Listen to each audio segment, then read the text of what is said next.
আজকে চার্জের জন্য ডেট ফিক্স ছিল। আমরা প্রসিকিউশনের পক্ষে আমরা বলেছি যে আমরা প্রস্তুত আছি। এটা ২৬ কোটি টাকা একটি আত্মসাতের মামলা। এখানে দণ্ডবিধির সর্বোচ্চ ৪০৯ ধারায় তার বিরুদ্ধে অভিযোগ আনার মতো আমাদের কাছে ম্যাটেরিয়াল ডকুমেন্টস আছে। আজকে চার্জ শুনানি করা হোক, কিন্তু অত্যন্ত দুঃখের বিষয় তার পক্ষের যিনি আইনজীবী আছেন তিনি বলছেন তার কাছে কাগজপত্র নেই, তিনি প্রস্তুত নন। আমরা বলেছি যে আপনারা এই প্রফেসর সাহেবের মামলায় এসছেন, নিশ্চয়ই আপনারা প্রস্তুত হয়ে এসছেন এবং আপনাদের প্রস্তুতি থাকা উচিত ছিল।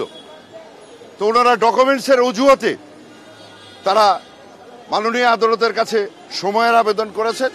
যেহেতু আজকে প্রথম তারিখ, সেহেতু মাননীয় আদালত তাদেরকে সময় মঞ্জুর করেছেন এবং আমরা আশা করছি ২/৬ তারিখ দেওয়া হয়েছে এবং ওই দিন প্রফেসর ডক্টর ইউনূসের বিরুদ্ধে দুর্নীতি দমন কমিশন কর্তৃক দাখিলকৃত চার্জশিট, কগনিজেন্স এবং তার বিরুদ্ধে চার্জ কেন গঠিত হবে সে বিষয়ে ২৬ কোটি টাকা কিভাবে আত্মসাৎ হয়েছে শ্রমিকের সে বিষয়ে এবং তিনি কতটুকু দায়ী সে বিষয়ে আমরা বক্তব্য প্রদান করব।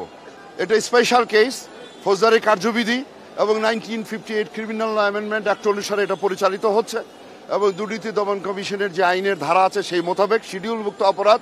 সুতরাং সেখানে থেকে নিয়ন্ত্রিত বক্তব্য দেওয়ার জন্য আমি তাকে সবিনয়ে আনয়ন করব, কারণ এই ধরনের বক্তব্য দেওয়া উচিত নয়।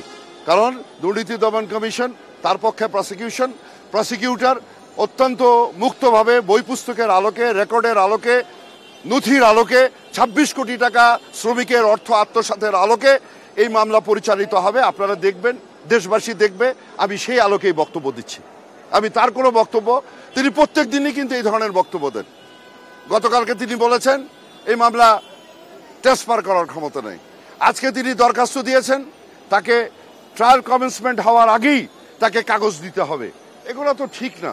আইনে কিন্তু আছে, কিন্তু আদালতে যে তিনি আইনের যে ভাষা সেই ভাষায় যে আবার অত্যন্ত নীরবভাবে সময় চান, স্যার আমাকে সময় দেন, আর এখানে এসে তিনি যেভাবে বক্তব্য দেন এটা সঠিক না। আমি বলবো আইনজীবী হিসাবে বই পুস্তকের আলোকে আইনানুগ পদ্ধতিতে বক্তব্য দেওয়ার জন্য, বিভ্রান্তিমূলক বক্তব্য না দেওয়ার জন্য।